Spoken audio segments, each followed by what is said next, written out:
outline, course outline and introduction. Go through this quickly. Chapter 1 notes, lecture notes are here. And if you go to week 2, you see chapter 2, which this should really be under week 1 because we'll start this chapter on Friday. That's all there is on Blackboard as of today. And I'm going to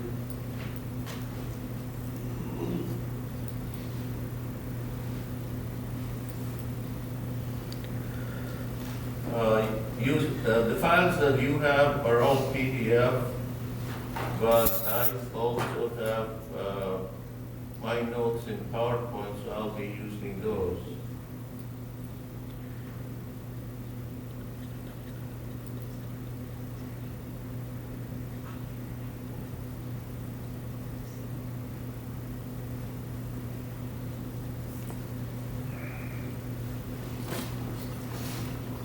So here's the course outline. Basically, the chapters 1 through 10 are covered. This is my contact information just in case you need this weeks 1 and 2. And this is the coverage, chapters 1 through 10. And chapter 1 is called Concept of Stress. Stress is force divided by area. And we have 2 types of forces, those that are perpendicular to the area of interest, as shown here. And these are called normal forces. And if you divide the normal means perpendicular. So if you look at the cross section here, which is a circle, the force applied is perpendicular to the area. So these are normal forces, and normal forces result in normal stresses. And we use the symbol sigma for normal stress. So let me type that over here.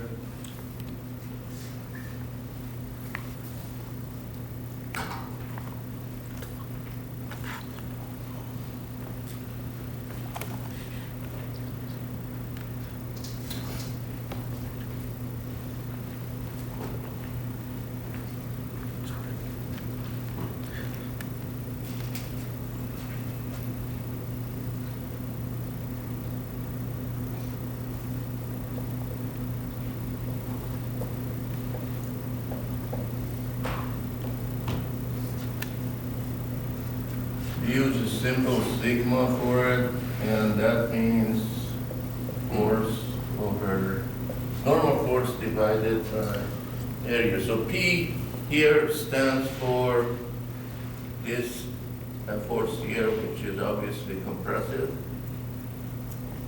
And we also have shear stresses.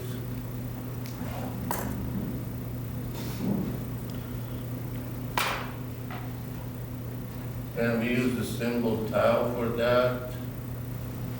And that is shear force divided by area. 3 lines instead of an equal sign means that by definition, we choose sigma to mean P over X. And P stands for normal force, and V stands for shear force. That situation is shown in the figure to the right. So if you apply force parallel to the surface of interest, that force will be called shear force, and for that we use the symbol V. V divided by area is shear stress. And it is stress that results in possible failure. It's not the force that counts, is the stress. I'm sure you agree that if I push on my hand with this marker, nothing bad is going to happen because the area of contact is relatively big. But if I do the same with a needle, something bad is going to happen. So it's not the force, it's force divided by area that counts. That's why if you want to cut through something, use a sharp knife. So the area is very small. And same thing when you inject something, you want a sharp needle. Units are going to be Pascal or PSI as shown near the top. Pascal, for which we use PA, means newtons per square meter, obviously force over area. And if you have used English units, we have pounds per square inch, and we use PSI for that. A very common unit. It also applies to pressure. Pressure is also force divided by area. And even though if I ask you what units you feel more comfortable with, probably most of you would say SI units, also called metric sometimes. But if I ask you what's a typical tire pressure in PSI, what's the number? About 30, right? 30, 32, something like that. But if I ask you about tire pressure typical in kilopascal, you probably wouldn't know. So we don't feel more comfortable with SI units. We feel much more comfortable with English units because they are everywhere. But when you do number crunching, it's easier to deal with SI units, which are, I think, are very boring because everything is 10, 1,000, a million, something like that. But if you do English units, there are a lot of really strange numbers that nobody knows where they come from. For example, how many miles and how many feet in a mile? 5280, really strange number. Pascal is a small unit for pressure or stress. So we often use kilopascal, which means 1,000 Pascal. Megapascal means a million. What's the one after that for billion? Gigapascal, 10 to the 9th or billion. And if you go higher than that, it's terapascal, which means 10 to the 12th Pascal. So that's basically the topic of chapter 1, definition of stress. Chapter 2 is what we start Friday, and that's a very long chapter. It primarily deals with deformations.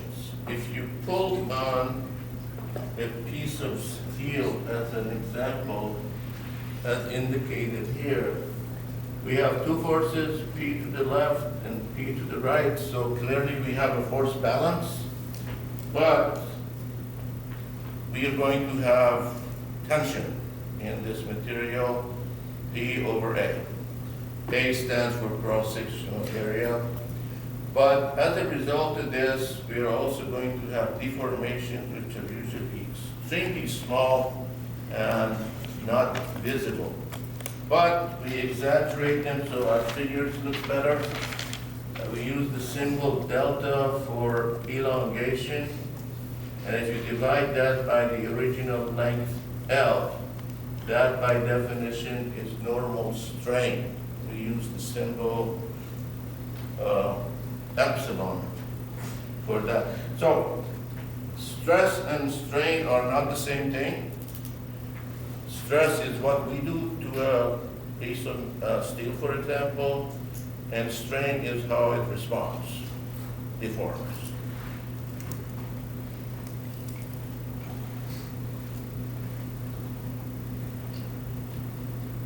This is a typical stress strain diagram. You might have seen tensile tests in another class. Some have seen it, some haven't. But basically, we take a piece of material like steel and we pull on it from both sides.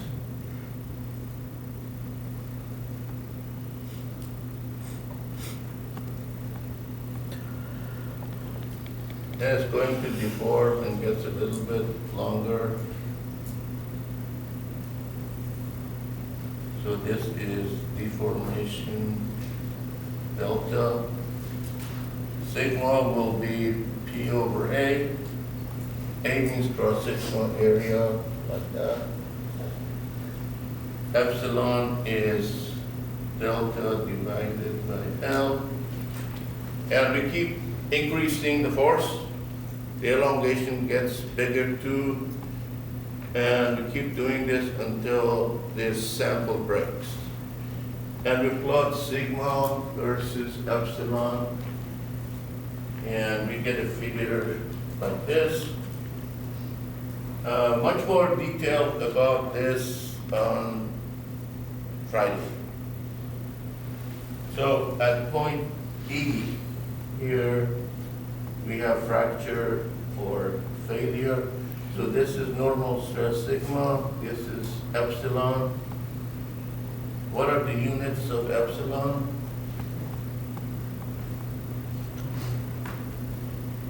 No units, right? Delta divided by L. Both will be in inches, for example, and epsilon has no units. Chapter 3 is about torsion, twisting of shafts, which are usually circular, as shown here in blue. And there are lots of shafts that are used in transmission. For example, they carry torque and power. So here, T stands for torque. We have two torques which are equal in magnitude but in opposite directions. And as a result, the shaft is going to deform. Non-circular shafts, like the ones shown here, are not very common. So we look at stresses and deformations of circular shafts in chapter 3. This is shear stress over the cross-section, 0 at the center, maximum at the outer layer, and this is a straight line. And if you draw a radius, which is this line here, and apply for the torque shown in green, point B moves to B prime, and this is called the angle of twist. So we look at shear stresses and angle of twist for circular shafts in chapter 3. Chapter 4 is called pure bending, and we look at a beam like the one shown in gray here. We apply two moments which are equal in magnitude but in opposite directions, and the shaft is going to bend. Downward curvature is considered negative, and as you can see, we have tension at the top, compression at the bottom, so that means sigma will be 0 somewhere between top and bottom. And that same situation is shown in this figure. Downward curvature, maximum tension is at the very top, maximum compression is at the very bottom, and sigma, which is normal stress, varies linearly, so it will be 0 somewhere between the top and the bottom. Beam design and shear stress in beams, those are the topics of chapter 5. This is the most common cross-section for beams. what's the name of this beam? I-beam.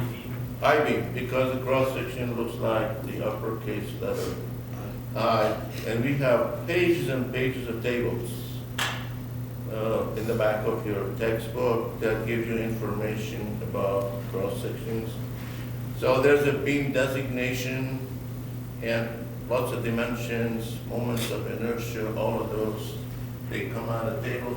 And we have two sets of tables for everything in your book. There's always an SI table and an English table.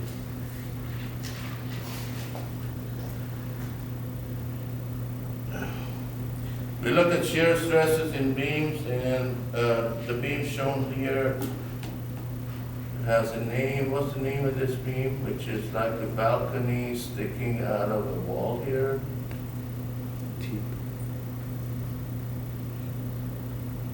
Wall on one side, fixed support, and the other end is free. This is called cantilever, right? Shear stresses in beams at the thin wall members, same thing we were just talking about. We will find later today that as we look at different surfaces, meaning change the angle, stresses will change. So we have a chapter, transformations of stress, which automates finding the stresses at various angles using a circle, which is called the Mohr circle, as shown here. We have chapter 9 called deflection of beam. Deflection means deformations of beams. So if you look at this beam here, it's initially straight. Then we apply a force, downward force to it, and it's going to deform and look different. Again, these deformations are usually extremely small and not visible, but we want to find the new shape of a beam as a result of deformations. And we'll be using tables like the one shown here. And the last chapter is columns. Columns are usually vertical and carry compressive forces, like the ones shown here. So what do you think will happen to a column like this marker? You just push on it from both ends. It's going to get a little shorter, right? But something else could happen to it too. If you push on a marker like this, it stays straight, just shrinks in size a little bit. But if you do the same to a plastic ruler, what happens to the shape? It curves outward, and that's called buckling, something that we want to avoid in most situations. And that's the last chapter. So a straight beam is going to look like this, shown in blue, or like one of these. And this is an actual picture showing you a buckled column. So that's the topic of chapter 10. And more buckled columns are shown in this slide here. So that was a quick glance at what's covered in this course. Do you have any questions about any of this material? Oh. All right, if we go back to Blackboard. What I'm showing you here is from fall term, but we have lecture notes which are called Concept of Stress, and that is chapter 1. And you have it on Blackboard under week 1. And we're going to start and finish this chapter today and still leave a little early. Here's what the course is about, the branch of applied mechanics that deals with behavior of solid bodies subjected to external forces or moments. This course has different names at different universities. Sometimes it's called Mechanics of Solids. We call it Mechanics of Materials, and some schools call it Strength of Materials. They all mean the same thing. So we'll be talking about stresses, and we have two types of them, normal and shear stresses. Strains, which deal with deformation. Some materials are very strong when it comes to sigma, normal stress, and very weak when it comes to shear stress. Can you think of something like that that we deal with almost every week? Concrete.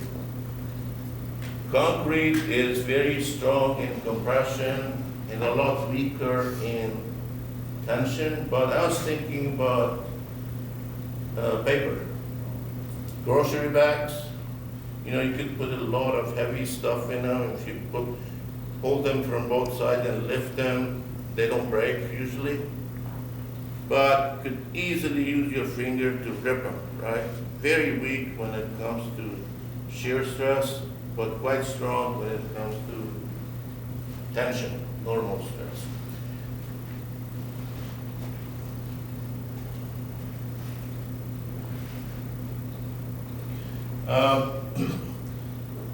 This figure is here to show you what we mean by axial loading, torsion, bending, transverse loading.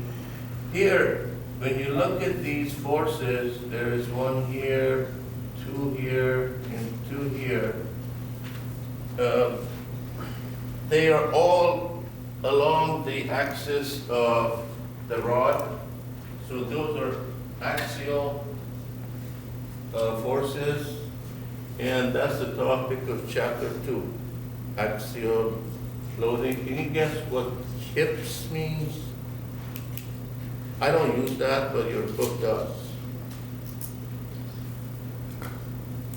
Those are forces, and they're shown in hips.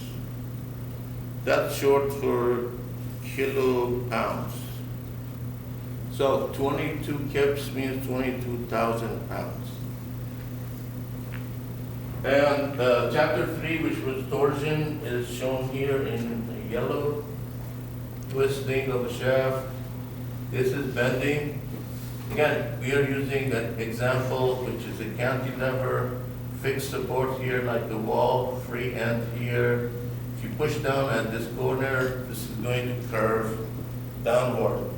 We have tension at the top, compression at the bottom. Transverse loading means that the forces are perpendicular to the axis of the beam, as shown here. And we're back to definitions of sigma and tau. Sigma is normal force per unit area, so that situation is shown here. We have a rod shown here in blue. There's a force upward, P, and P prime is equal to P, but it's downward. So the two cancel, and there's no movement or acceleration, but obviously we are going to have tension in this material, and we are going to have sigma, which is P over A. P is force, A is the cross-sectional area, and same situation is shown to the right, except that it's an angle. But that doesn't change anything. We have a force, FBC, area is this area of the circle, and force over area is sigma in this material. Shear stresses are shown in this situation. So if you look at the top figure, and by top I mean the one to the right.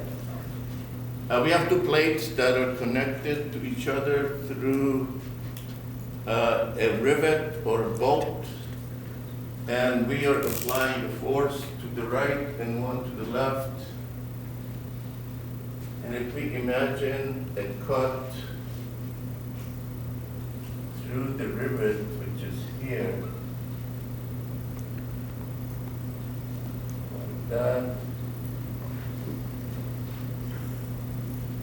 This is the upper plate.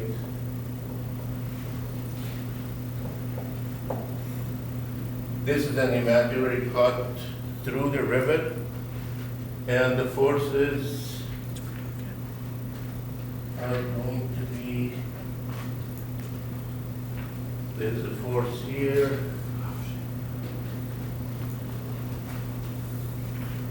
to the left. So let's call that P. Any other forces I need to show here? Obviously, I need a force to the right, otherwise this plate will be moving. And that force comes from the bottom half of the rivet. Do you agree with that? And these two forces must be equal. So what kind of force is this? Is this a normal force or a shear force? It is parallel to the cut through the rivet, so that's a shear force. We use the symbol V for that. But it happens to be equal in magnitude to P. And the shear stress in the rivet will be V divided by A. And A means cross-sectional area of the rivet. And what's the name of this diagram? You do this a lot in statics. It's called free body diagram. Sometimes FBD is used for that. Free body means that you choose something like the upper plate and half of the rivet. You free it from everything it touches, which is the bottom half of the rivet, and you show all forces from the outside acting on this. So, V, which is the shear force over this area, divided by that area, is shear stress in the rivet. The other figure to the left is showing something very similar.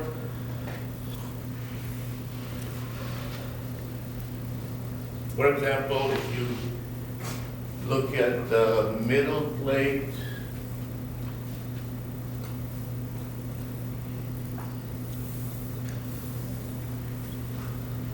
and there's a bolt that goes through it, so let's show the cut here, the cut here. So this is the middle plate. And we are applying force P in this direction to it.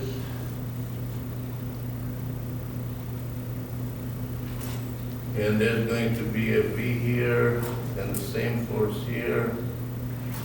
And each will be half of P, like that. So these are two shear forces. And together they cancel this force, and V over A is again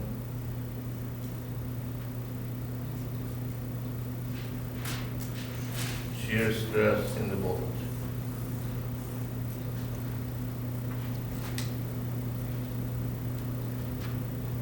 Do you have any questions about any of this?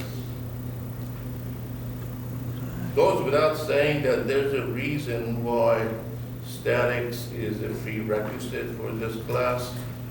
In almost every problem we solve, the first step is free body diagram, showing forces, and we find forces before we move on to looking at stresses.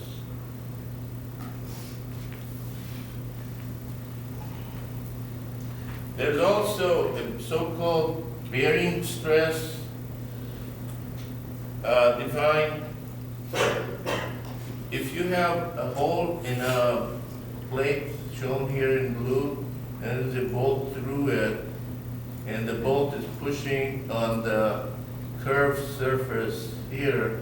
By definition, bearing stress means P over A, and in this case, A means the projected frontal area of that curved surface. So from this direction, the curved surface looks like a rectangle, and the area projected will be T, which is this dimension, times B, which is this dimension. So P divided by TV, by definition, is called bearing stress. So this is not something new, it's just a definition used for plates that have holes in them. And just a simple definition.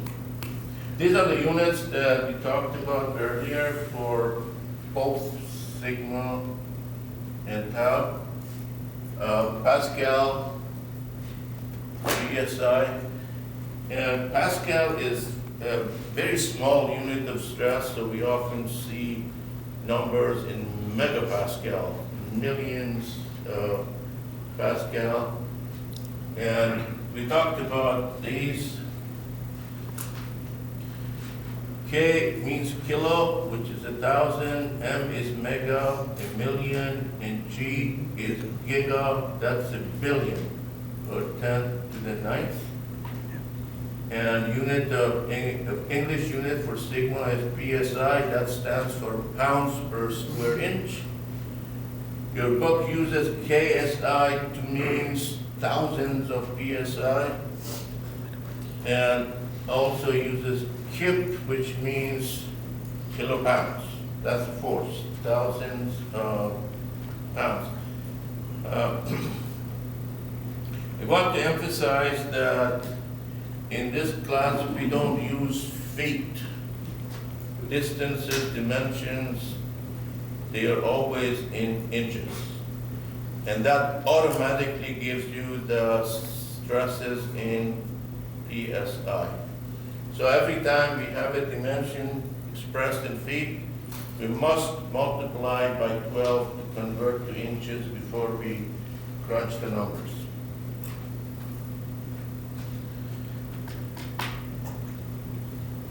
I'm going to do this example, after which we'll take a short break and then continue after that and finish chapter 1. Here we see a structure which has two pieces in it. There's a steel that's shown in purple. Cross-sectional area is 10 square inches, as shown here, and its length is 35 feet. 1 prime means feet, 2 primes mean inches. This is brass shown in red.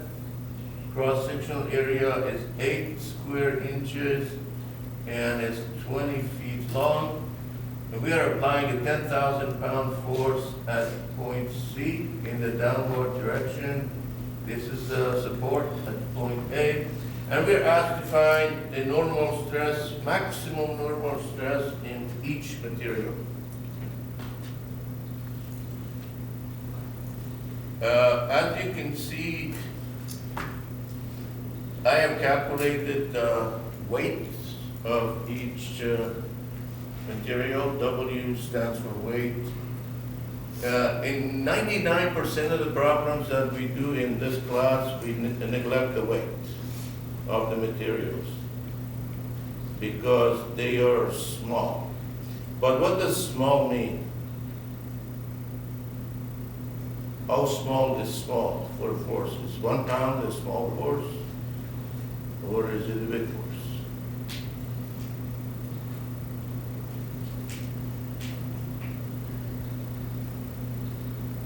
Small doesn't mean anything unless you say compared to what, right? The virus is very small, but it could do a lot of harm. So in some ways it is pretty big. So when we say neglect the weight, it means it's small relative to other forces present in the ground. External forces apply. So if you have a beam as a part of a bridge, for example, we still neglect the weight of it even though it's pretty heavy, because when you have these semis moving on top, the weight of the vehicles is a lot bigger than the weight of the bridge itself. So here we are not neglecting the weight, because 35 feet, that's a pretty big piece of steel, right? So the weight is going to be, it's not negligible compared to the 10,000 pound force which is applied at the very bottom. So I have calculated the weight using a table which is in the back of your book, Appendix B. This is a pretty big table, and it has a lot of columns, just looking at a very small piece of it. And these are different types of steel here. And we have cast iron in this region, aluminum, alloys, copper, brass, etc. I have circled two numbers, if you could call this a circle. These are specific weight pounds per cubic inch. What this means is that if you pick steel, and you can see these numbers don't change very much at all for different types of steel. This means that if you have 1 cubic inch of steel, it's going to weigh 0.284 pounds. This is what specific weight means. And brass is a little heavier, yellow brass. 1 cubic inch of it is going to weigh 0.306 pounds. Because these are weight per unit volume, you need to multiply those numbers by the volume in cubic inches to find the weight in pounds. So WS means weight of the steel. This number, 0.284, is from here. And in parentheses, I have the volume, which is cross-sectional area in square inches times the length, which was 35 feet, but you must multiply by 12 to get the volume in cubic inches. So we find 1,193 pounds, which is not very small compared to the 10,000 pound external force. That's why we are not neglecting that. And same thing for the brass. Specific volume is 0.306. And this is the volume of brass, 8 square inches in cross-sectional area. The length is 20 feet, but we must multiply by 12. And we find that the weight of the brass is 588 pounds.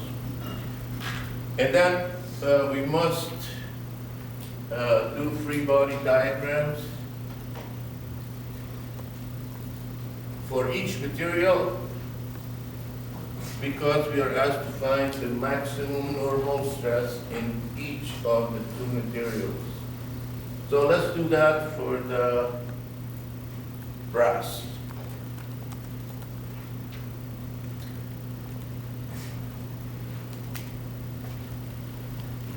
So this is the brass part. So this would be point B. And this is point C. By the way, what I'm drawing here is on the next slide. Just want to do it first before we look at the result. So, tell me what forces I need to show on this. 10,000 pounds. 10,000 pound external force definitely must be shown here.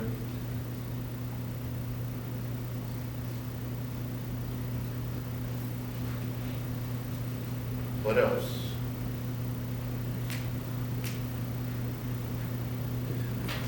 difference? Yeah. The normal force on the, There will be a force from the steel preventing the falling, the downward fall of the brass, right? Steel is holding it in place, so it will be doing this.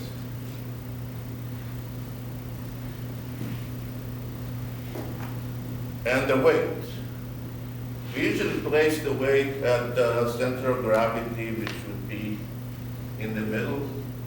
So this would be 588 pounds. So this is a free body diagram of the brass. And clearly, a vertical force balance requires that this force be 10,588 pounds. And that's the biggest force we have in the brass. Agree with that? Because if you look at down here, this surface has to support 10,000 pounds. The higher we go, the heavier the material below that surface becomes. So this is the cross section in the brass that carries the biggest force, and that's 10,588. So if you divide that force by the cross-sectional area, which is 8 square inches, that would be the biggest sigma in the brass. And then the next step is to look at steel. So this is the diagram that I did on the whiteboard here. This force divided by area of 8 square inches is the biggest sigma you have in the brass. And that's going to be 1,324 PSI. Any questions about that part? Now this is a free body diagram of the steel. This force is the same as this. We just reverse the direction of it.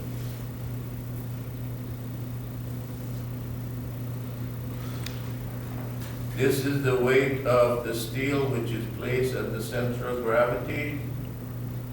And this is the summation of these two numbers. That's the biggest force we have in steel at the very top, because that area has to support everything below it, all the way down to the very bottom of the figure. So if you add this number to that number, you get this number here. Cross-sectional area is 10 square inches, so we get 1,178 PSI. That's the maximum normal stress in the steel. Any questions about this problem?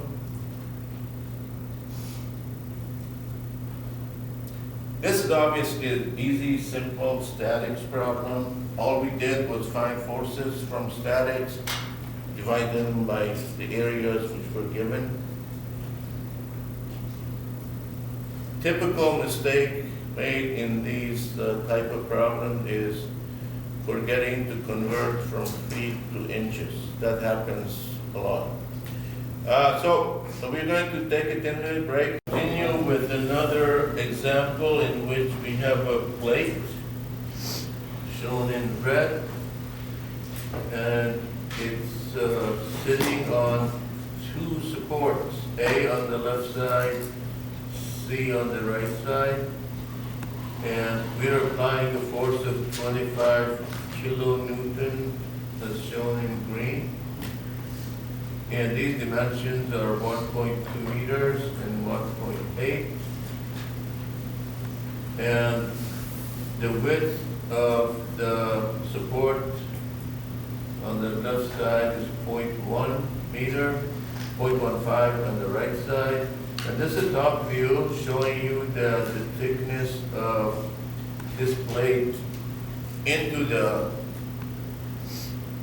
page or screen is 0.15 meters. And we're asked to find the average normal stress at points A and C. The first step is always free body diagram, force balances or moment balances or both. In order to find the forces at points A and C. And here's a free body diagram of the plate showing the external force of 25 kilonewtons. And RA means reaction force at support A. This is reaction force at support C, called RC, and the distances are shown. And this is a simple statics problem. Vertical force balance requires that RA and RC add up to 25 kilonewtons. And we can also make a moment balance about any point you choose. I have decided to do it about point A. So summation of moments about point A is 0. And usually counterclockwise moments are considered positive and clockwise is negative. Or you can do it the other way around, but one thing you should not do is change that in the middle of the same problem. But conventionally, counterclockwise moments are considered positive. Just like the x-axis could go to the right or to the left, but usually it goes to the right. So as you can see, one of the moments, first, RA does not have a moment because the force passes right through point A. RC does have a moment, which is force times distance, but it's counterclockwise, so it's positive. So we have RC times 3 meters. The moment of the green force is clockwise or negative, so we have a minus 25 times this distance of 1.8, and they must add up to 0. One equation, one unknown, so RC is easily found to be 15 kilonewtons, so RA must be 10. So that they add up to 25, which cancels this. And then these are sigmas, normal stress, force divided by area. Area on the right side, which is here, is 0.15 times 0.15. And on the left side, we use RA of 10 kilonewton, and the area is 0.1 times 0.15. That's what you see here. Because the forces are in kilonewtons, the stresses will be in kilopascals. So, statics is again a prerequisite for this course. If you can't solve the statics portion of these problems, you cannot continue to find the stresses. So if you feel a little bit rusty on statics, it would be a good idea to review that, because that's the first part of almost every problem we do in this class. Questions about this?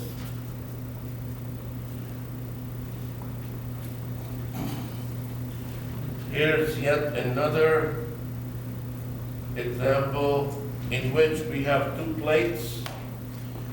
One is shown in green, the other in red, and they're glued together. The glue is shown in blue. And this is the top view showing that the glued surface is 8 inches by 12 inches. And we are applying a force of 8,000 pounds at an angle of 45 degrees. And we are asked to find the average shear stress in the on the glued surface.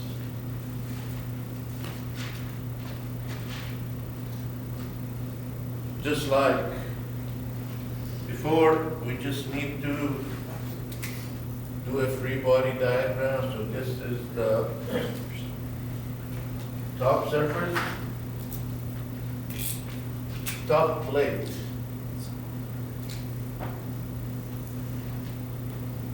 This is the glued surface,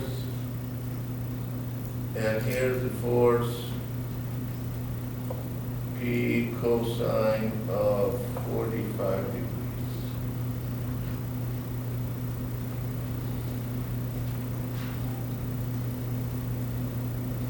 Of course, there's a vertical force too, P sine of 45 degrees, and a force from the lower plate, but we don't need to show those. And we need a force from the glue in the opposite direction, so there is no horizontal movement. And we use the symbol V for that, shear force, and that must be equal to P cosine of 45 degrees. And P is 8,000 pounds. And shear stress in the glue is simply V divided by A.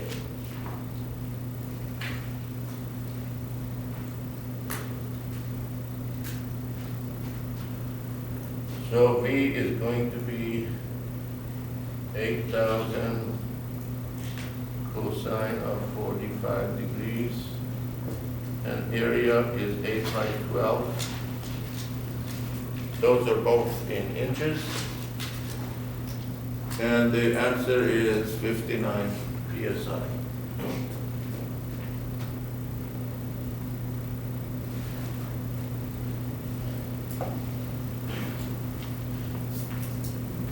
So the units are not a major issue in this class. We're using force in pounds. These dimensions are inches, so you automatically get PSI for this stress.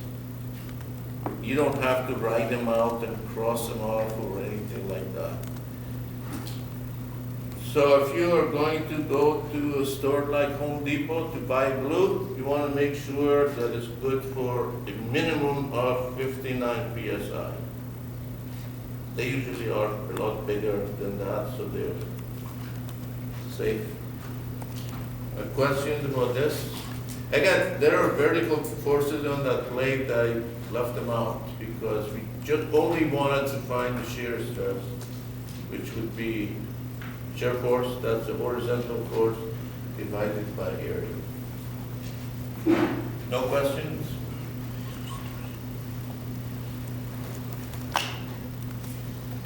Well, this is another section of chapter 1 called components of stress.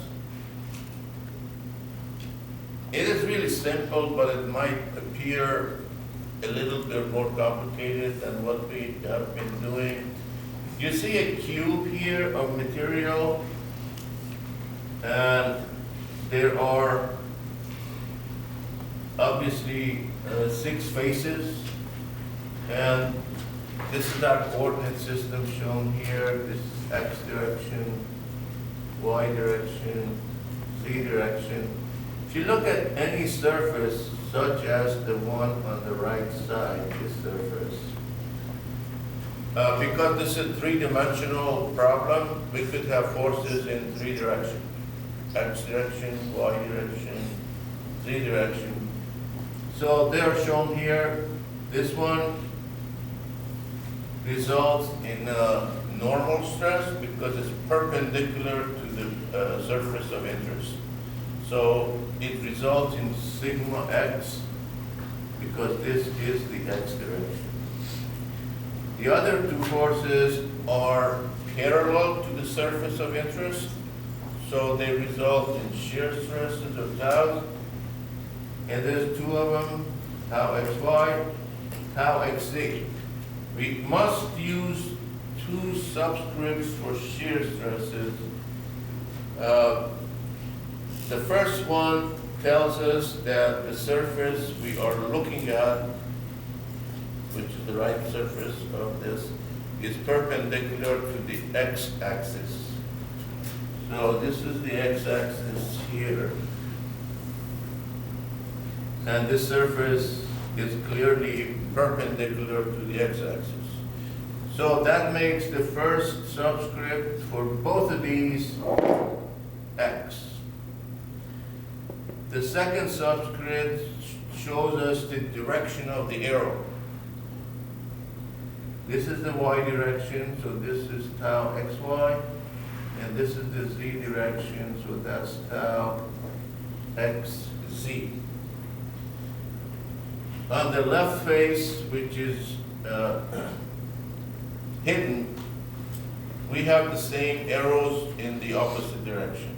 So there will be a sigma x to the left, there will be tau xy down and tau xy in the xz in this direction.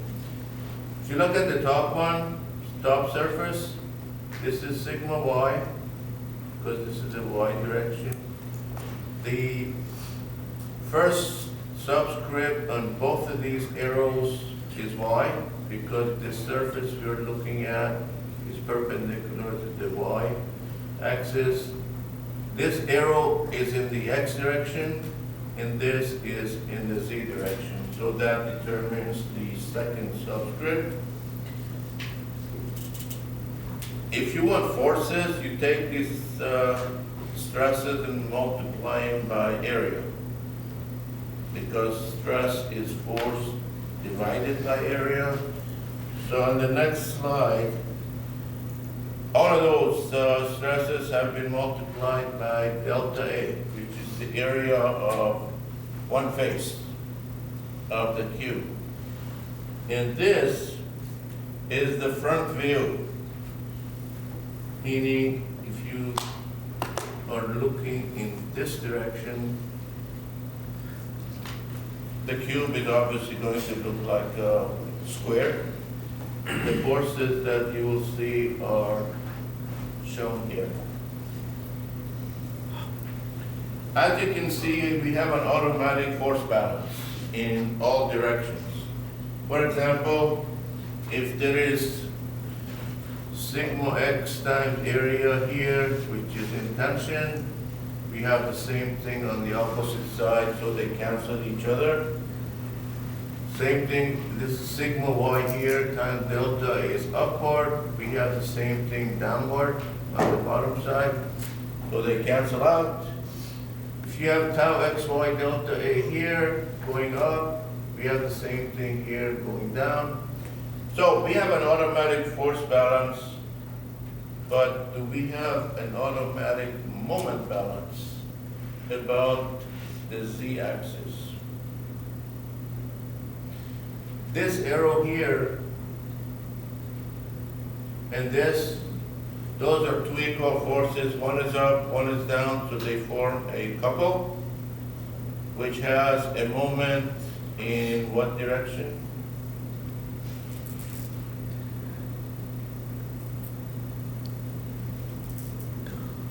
Counterclockwise or clockwise?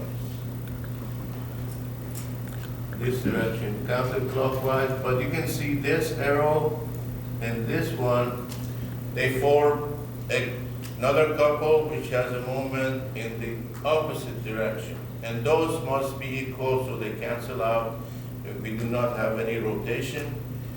That means that the tau xy and tau yx must be equal. In other words, shear stress on the vertical plane and the horizontal plane must be equal, otherwise we will have rotation. Another way to say the same thing is that when you use two subscripts on shear stresses, they can always be reversed. Tau xy and tau yx are always equal, and obviously the same applies to the other ones too. So that's the end of this section. Do you have any questions? If two surfaces are perpendicular to each other in any problem, shear stresses are numerically equal.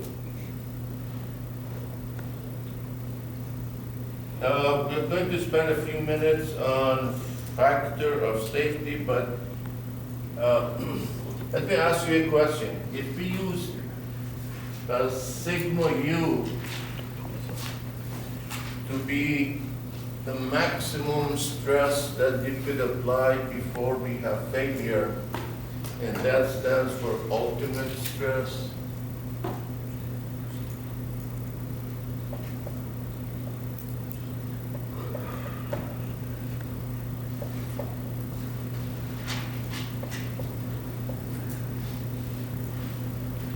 And our tables, which are in the back of the book, show a column that has ultimate stress for all the materials that we looked at before.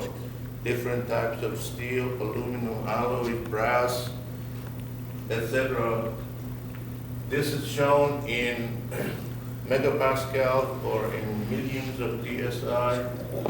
So let's just make up a number. We have a material for which this is 16 million PSI. I'm making up a number. How much stress are you going to allow for a safe design? Would you go with 59,999,999? No. You want to stay safely below that number. That's what factor of safety is all about. So what we allow, which is called sigma ALL. This is allowable stress. This is going to be ultimate divided by factor of safety. This is the same information as what you see on the screen, but just written in a slightly different form. And what are some of the reasons that we need a factor of safety? Obviously, it must be bigger than 1. What are some reasons why? So we don't kill people? I'm sorry? So we don't kill people? Yes, you don't want to have catastrophic failures which results in a loss of life. Yeah, 'cause there's always error. Like, let's say it's a bridge, for example. There's always going to be errors when they're casting steel out of beams or old stuff together. It's never going to be 100% accurate for the ultimate stress. Yeah, there are many reasons. One is that we don't always know the external forces. They could be bigger than what we think. For example, if you're designing a building in Florida, which has hurricanes all the time, and we don't know what the maximum wind speed is going to be, right? You can make up a number like 100 miles an hour, but once in a while you're going to have wind speeds which will be bigger than that, maybe every 20 years or something like that. And the other reasons are we make all kinds of assumptions to keep things simple. Negligible weight, for example, is one assumption. We find the sigmas as force over area, but sigmas don't have to be uniform over a surface, right? So many simplifying assumptions, meaning that we need a factor of safety to basically cover all of those imperfections in our calculations. Other reason is that materials aren't always perfect. They could have cracks in them, be non-homogeneous, and there are all kinds of codes and standards that specify the minimum factor of safety that must be used. But what's a typical factor of safety? Is this something like 10? What? 10? 10 is actually too high. It's usually 4, 5, something like that. If you use a factor of safety of 10, that means you're oversizing everything. Everything will be heavy, expensive. You can't do that for an application like an aircraft, right? Use big factor of safety, the plane will be so heavy it can't get off the ground. And so the factor of safety varies from one application to another, but if you're designing aircraft, you can't be sloppy. You got to be very careful with all of your calculations, very precise, don't make mistakes or anything like that. But there are societies or organizations, institutions that specify factor of safety that you want. Some are listed here. For example, for steel, we have American Institute of Steel Construction. For timber, there is American Forest and Paper Association, etc. Something else that you need to take into account is corrosion, fatigue. You can relate to fatigue, right? I've been talking for an hour and a half. We have our plate with paper clips. If you bend it back and forth a few times, it easily breaks. And same thing can happen to the aircraft fuselage because the outside pressure varies. If you go 35,000 feet, the outside air pressure is about a third of what it would be on the ground. But you have to maintain a constant pressure inside so people could breathe. That means every time you go up, the outside pressure keeps going down, so the fuselage expands a little bit. And when you come back down, it goes back to its original shape.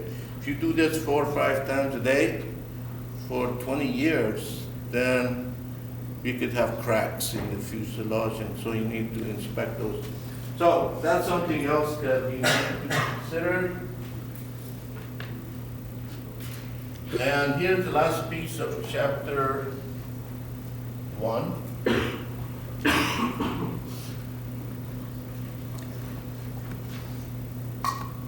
We saw that if we pull on the rod from both ends, we're going to have tension, which is considered positive. So this is what we are doing.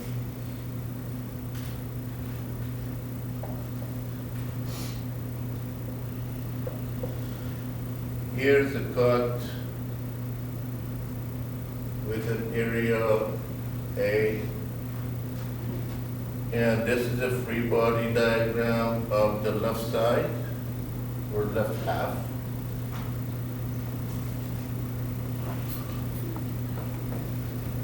So you need the same force here because we don't have movement, and sigma is P over A. And because we don't have a force parallel to this cut, shear stress is 0 for that vertical cut. But if you look at the surface at an angle, meaning same rod,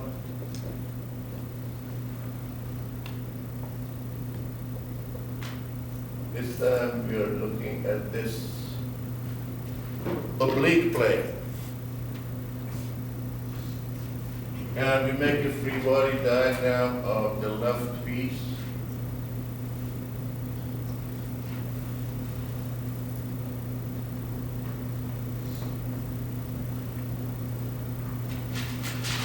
Again, the two forces must be horizontal and equal, so they cancel each other.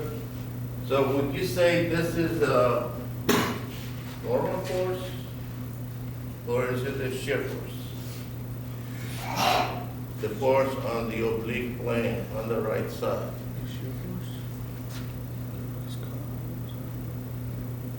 What? Shear force? Is it a shear force? No shear? I'm gonna say shear. Well, that force is not parallel to the cut and it's not normal to it either. So you have both of them. You could resolve that into two forces. One normal to the cut and one, by the way, all of this is on the next slide. If you don't want, you could resolve this force into these two.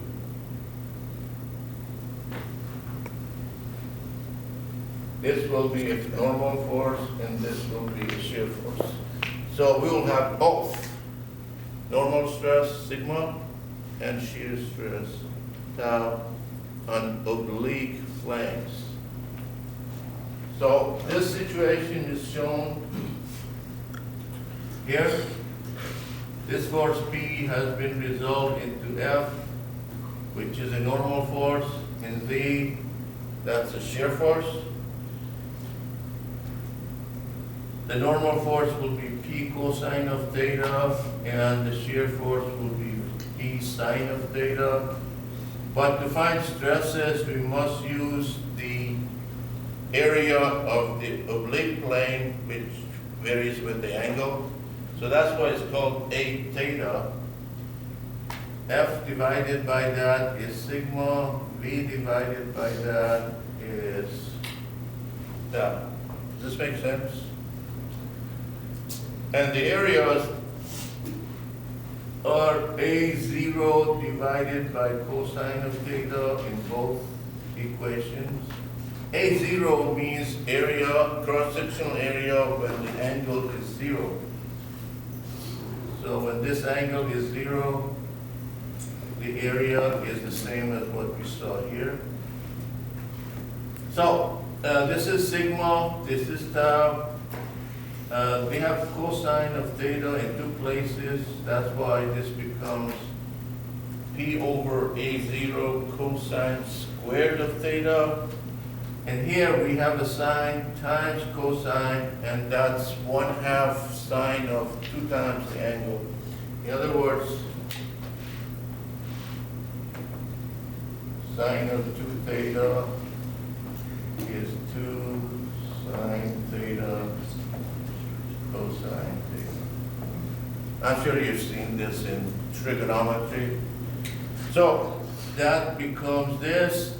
Now if you want to, you can just forget about the middle part of this equation. This is sigma and this is tau at any angle.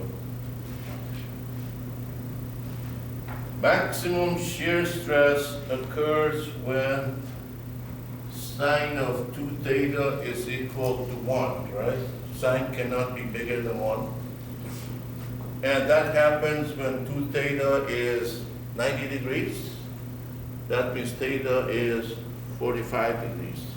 In other words, shear stress is the maximum at 45 degrees.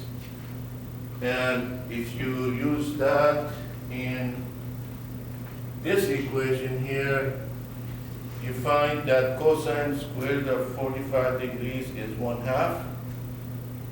So at 45 degrees, sigma and tau are equal, and each is half of P divided by A0.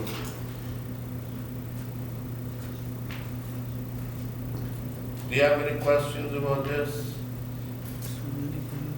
In other words, if you go back to this situation, at first glance, it appears that we don't have shear, right? But that's only true for a vertical cross-section. If you look at other surfaces, they have both normal stress and shear stress. If your angle is 45 degrees, then the initial stress of P over A will be split 50-50 between sigma and tau. I'll ask you one question, and once you answer that, we will leave. If you're designing something like this, do we have to worry about shear? obviously, yes. We have to find the maximum shear, so that's going to occur at an angle of 45 degrees.